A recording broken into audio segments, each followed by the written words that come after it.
Sir, kamusta po? Isa po kayong rider, sir, no? Yes, sir. Nung nakarang araw po, sir, may naiulat po na namatay sa pagbibigay nung ayudang 5K. Ano pong masasabi or opinion po nyo po dito? Sapat ba ang pamamalakad ng gobyerno natin para sa pagbibigay ng ayuda na kinakailangan pamawalan ng isang buhay?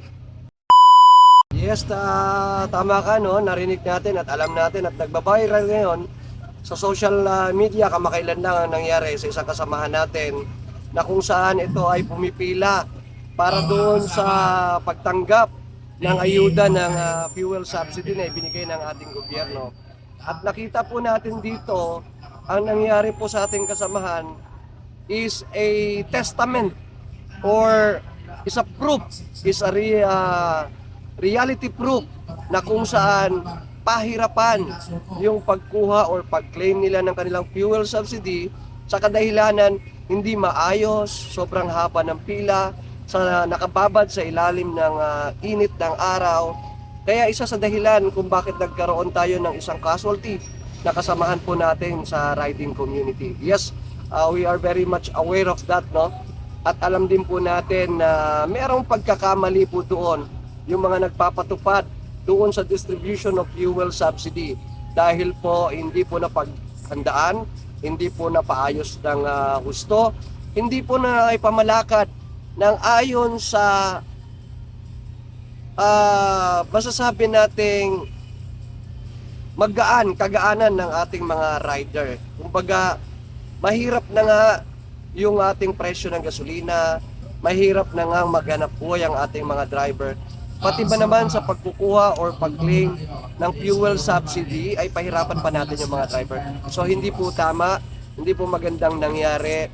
At dapat po yung ating mga tumutupad doon sa departamento na yon ay mabigyan natin ng kaukulang atensyon at solusyon na rin para hindi na rin po maulit ang ganong nangyari. Sir, nung nakaraang administrasyon ay may pandemic po, no? Opo. Tapos ngayon naman sa kinakaharap natin ay krisis. Ano po yung mas mabigat na parang nararanasan nyo, sir? Or napagdaanan nyo sa dalawang administrasyon? Well, generally, mabigat yung pandemic nung panahon ni Duterte sa kadahilan ng worldwide ito, no? Worldwide, lahat buong mundo ay talagang humarap sa isang napakatinding challenges. Ngunit, ang ating sambayan ng Pilipino sa panahon ng pandemic ay kahit nahirap tayo sa panahon na yun dahil hindi tayo nakakalabas, hindi natin nararamdaman yung sakit sa dibdib, sakit sa restriction dahil ang ginawa namang mga provisions or prohibitions sa access ng mga public offices ay para naman sa kaayusan at kalusugan ng sambayan ng Pilipino.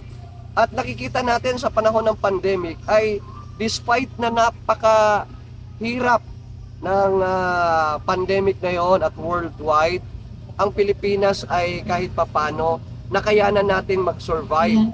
Pero sa panahon ngayon, so, nakikita natin na kahit doon sa nangyayaring kaguluhan sa Gulf or sa Middle East, na kung saan yung mga involved countries ay nagkakaroon ng mga gera o kirian sa bawat panig ng ibang bansa, lalo na dyan sa Persia, ay naapektuhan yung mga karatig na bansa. And gayon din, kung may kukumpara natin dito sa bansang Asia, no, mapapansin natin na alam natin lahat ay apektado. No? Lahat ng bansa, wala namang hindi apektado dahil ang lahat ng bansa ay nag-i-import ng kanilang mga fuel or gasoline doon sa mga kanilang mga oil depot. However, magugulat at magtataka tayo na bakit dito sa Asian countries, bakit ang tanging bansang Pilipinas lamang na ang itinaas ng presyo ng gasolina ay tila bagang skyrocketed, no? Para bang mabilis pa sa alas 4 ang pagtaas ng gasolina, hindi pa man sila nakabili ng apektadong pagsara doon sa Strait of Hormuz, ay nauna nang sumirit o tumaas bigla yung presyo ng gasolina. Well, of course, pwede nating sabihin na maaring dulot din po ito ng excise tax na kung saan yung excise tax, other than the excise tax, ay pinatungan pa ng tinatawag na PAT. And because of the train law, yung tinatawag nating Tax Reform Acceleration Inclusion Law na pinirmahan noong 2017, na kung saan ang purpose sana noon, kung bakit nagkaroon ng EVAT or Expanded Value Added Tax, ay para masupplement natin yung mga proyekto ng Build Project sa panahon ng Tatay Digong natin. Yun yung dahilan kung bakit po nagkaroon tayo ng Expanded Value Added Tax. However, nananatili po yung EVAT sa panahon natin ngayon.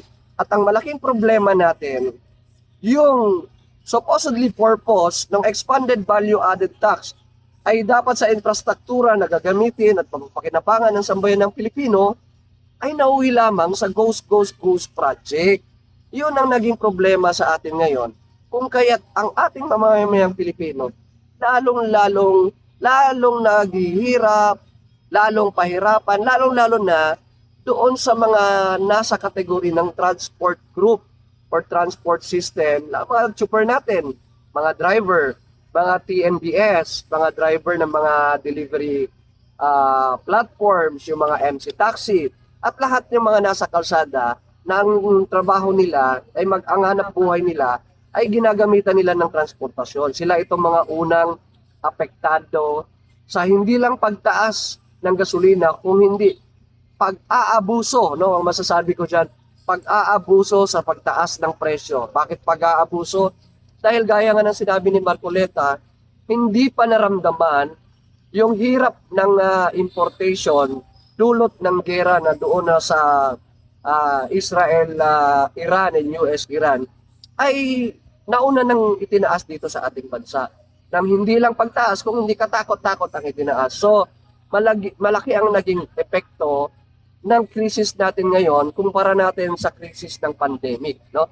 Yung pandemic kahit papaano na contain ng gobyernong Duterte yung maaring mararamdaman at ang fuel subsidy ang subsidy na bilang tulong sa mamamayang Pilipino ay naagapan ng maayos na ibigay na karating ng talagang may sistema at organisado.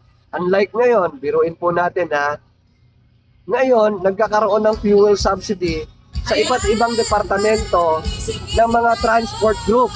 Ang problema natin ay hindi organisado, hindi maayos, pahirapan sa mga driver, halos lahat ng driver walang natutuwa sa ginagawa ng departamento ng DSWD dahil sobrang haba ng pila bago mo makuha ang fuel subsidy. So dito natin makikita na hindi natin nararamdaman talaga yung kanilang concern sa mamamayang Pilipino, lalong-lalo na sa mga driver nating mga kasamahan, no? Mga ka-driver natin. At yung nangyaring pagkamatay ng isang kasamahan natin, itong patunay na talagang mahirap mag-claim, babad sa init ng araw, sobrang haba ng pila, wala man lang binibigay na tubig, wala man lang binibigay na merienda, kanya-kanyang bili ng pagkain. Talagang napakahirap at limitado lang kung saan ka mag-claim, no? Pwede naman sanang sa dami ng mga provincial department ng DSWD, pwede naman sanang ibinigay na lang doon sa kanya-kanya mga probinsya At yung mga driver na nakapaloob doon sa probinsya na yon, doon natin ipamigay yung ating fuel subsidy. Bilang isang simpleng mamamayang Pilipino, sir, at isang rider din po, ano po yung nakikita niyong solusyon para dito mapabilis o mapagaan ang pagbibigay ng ayuda sa mga kapwa nating rider? Yun, isang magandang katanungan yan, ano? At maririnig natin sa mga kapwa natin na rider na sa panahon natin ngayon, wala na po tayo sa panahon ng lumang kapanahunanan na hindi pa masyadong ginagamitan ng mga teknolohiya, no? Ngayon, ang dami na nating mga platform na tumatanggap ng mga payment center, bayad center. Kung pwede naman natin idaan ito sa, kunwari, sa GCash, sa Paymamaya, or sa ibang any platform na tumatanggap ng mga ganitong fuel subsidy, ano? Kagaya niyan sa mga platform ng mga MC taxi, kunwari, may Joyride, may Angkas, merong Move It, may Lalamove, may Sakay, at kung ano pa man yan. Meron silang mga kanya-kanyang platform, meron silang database, meron silang kanilang listing ng kanilang legal na driver. Pwede naman silang gumawa ng Google Form at i-indicate doon yung GCash number at papadalahan, magkaroon ng confirmation. Nang sa ganon, mapagaan natin yung distribution ng fuel subsidy at hindi na natin ginawa na parang nagmamakaawa pa yung ating mga driver doon sa mga empleyado ng DSWD. So pwede pala idaan sa online transaction, sir, no, sa mga e-wallets. Yes. Sa tingin mo, sir, ano yung nakikita mong dahilan bakit hindi na lang nila pinadaan nga doon sa para mas mabilis at mapapadali ang pagbibigay ng ayuda sa mga riders? Well, unang-una, wala tayong narinig sa kanila kung bakit walang statement, kung bakit hindi nila ito pinadaan sa technology or kahit sa mga online payment gaya ng GCash, Paymaya or anything else, no? At wala tayong announcement na narinig sa kanila. At ang nakikita lang natin dito ay only assumption and possibilities, no?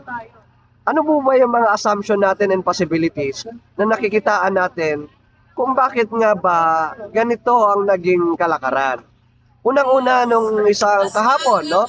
Meron po tayong kakilala na 17 hours, 17 hours daw siyang nakapila para doon sa pagkuha ng kanyang fuel subsidy. After 17 hours na pumila, nagbabad sa araw, hindi natin alam, baka mamaya kulang sa kain pa. Pagdating doon sa lamesa, ang tanging pagsabi lang sa kanya na, "Sir, hindi ka po pwedeng makakuha ng fuel subsidy dahil po ang iyong pangalan ay nakalista doon sa unang pungso ng bigayan at ikaw ay hindi nakapag-claim." No? At nirason ito ng isang MC driver na hindi niya kasi nalaman or hindi niya nakita ang kanyang pangalan. Isa sa dahilan kung bakit hindi rin siya nagatubili or nag-effort na mag-claim. So, dito, hindi ko nakikita ang isang logic na nagpumila na ang isang driver ng 17 hours, nandun naman yung pangalan niya, pero wala sa araw na yon. Pero yung previous na mga listahan, nandun yung pangalan niya na hindi naman na-claim. Hindi ba pwedeng ibinigay na lang natin ito sa driver na ito para matugunan din natin yung kanyang paghihirap doon sa 17 hours na pagpila. So, sa ganitong mga pangyayari, nakikita natin na meron palang ganitong nangyayari na kapag hindi mo na-claim ang iyong fuel subsidy, ay hindi na ibibigay sa'yo. Ang tanong, saan napupunta yung fuel subsidy na para sana sa tao na ito na hindi niya na-claim? So ito naman ay katanungan lamang, hindi naman tayo nag-aakusa na kung saan napunta ang pondo nito. Ito ay katanungan na dapat din may paliwanag sa departamento na namamahala ng pagdidistribute ng fuel subsidy kung bakit nga ba nangyari yon. No? Na napagod yung ating driver, hindi lang nakapag-claim nung una at hindi din binigyan.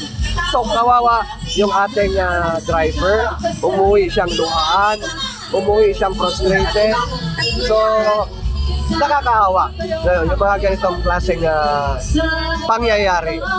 Sir, tawag dito, marami pong nagsasabi na instead daw po na magalit pa tayo sa gobyerno, ay dapat daw po magpasalamat na lang tayo dahil daw po meron daw pong binibigay na ayuda. Ano pong opinion nyo doon, sir? O masasabi nyo? Well, unang-una, maraming salamat. Ayun, no? Maraming salamat. Pero hindi po yan ang dapat naming maging response dahil po ang perang ibinibigay ng mga fuel subsidy ay galing din sa pera ng taong bayan. No? Hindi po dapat tayo magmamakaawa para sa mga taxes na siyang binabayaran natin. No? Kung tutuusin, pera po ng taong bayan yan. Kaya kung yun ay gusto ninyong ibalik sa amin, dapat ibalik ninyo ng maayos na hindi na pinapahirapan pa ang ating mga mamamayang Pilipino, lalong-lalo na sa sektor ng transport, sa transport sector. So, pwede naman natin yung ibigay yung fuel subsidy. Maraming salamat sa pagbibigay ng mga fuel subsidy, lalong-lalo na sa mga transport groups. Pero ang tanong, sa pamamaraan ba ng inyong pagpamimigay, ito ba'y hindi nagpapahirap sa mga driver natin? Yun yung mga unang katanungan Dahil ang nakikita natin at nararamdaman ng mga driver, yung mga taxes na ibinigay nila sa ating gobyerno, na kung saan sobrang laki na, pero konting halaga lang ang ibinabalik, ay pinapahirapan pa. Sir, sa mga susunod na buwan po siguro ay meron pang darating yata na fuel subsidy. Meron ka bang mga mensahe o mga pakiusap pa sa gobyerno natin para sa mas mapabilis na transaction? Opo, Ang ating narinig mga po kawawang natin, rider. narinig po natin na magkaroon ng second wave doon sa distribution ng fuel subsidy. Alam natin na patuloy hanggat tayo po ay nakakaranas ng krisis, patuloy ang ating gobyerno na nagpapaabot ng tulong, lalong-lalo na doon sa mga naghahanap buhay sa kalsada. Ang atin lang naman ay sana naman din magagaling naman ang mga nandyan sa ating gobyerno. Marami naman tayong mga matatalinong mga tao. Sana naman yung talino nila ay gamitin nila sa tamang paraan upang naman ang ating mamamayang Pilipino ay hindi makakaranas ng paghihirap doon sa pagkiklaim ng ibinibigay na suporta ng ating gobyerno. Gumawa tayo ng mabilisang aksyon, mabilis ang distribution, kagaya ng GCash system. Ipadaan natin sa mga platform. Magkakaroon tayo ng monitoring doon sa platform. Kung lahat ba na-distribute ng platform, ipadala sa GCash. Yung mga doon ng GCash, gumawa ng ibang bagay. Nandyan pa yung 7-Eleven. Maraming paraan na kung saan hindi na kailangan pumila. Yung iba, kinabukasan ng pag-claim, gabi pa lang doon na sila natutulog. Biruin nyo, tapos tayong nasa gobyerno, wala tayong pakialam sa mga nakakaranas ng mga ganon. Hindi tama. So dapat tayo, mga nasa gobyerno, matatalino naman kayo, mag-isip kayo ng magandang paraan na mapadali, mapabilis, na hindi na kailangan maghirap ang ating mga mayang Pilipino. Maraming salamat, sir. Udin, founder ng Duterte Riders.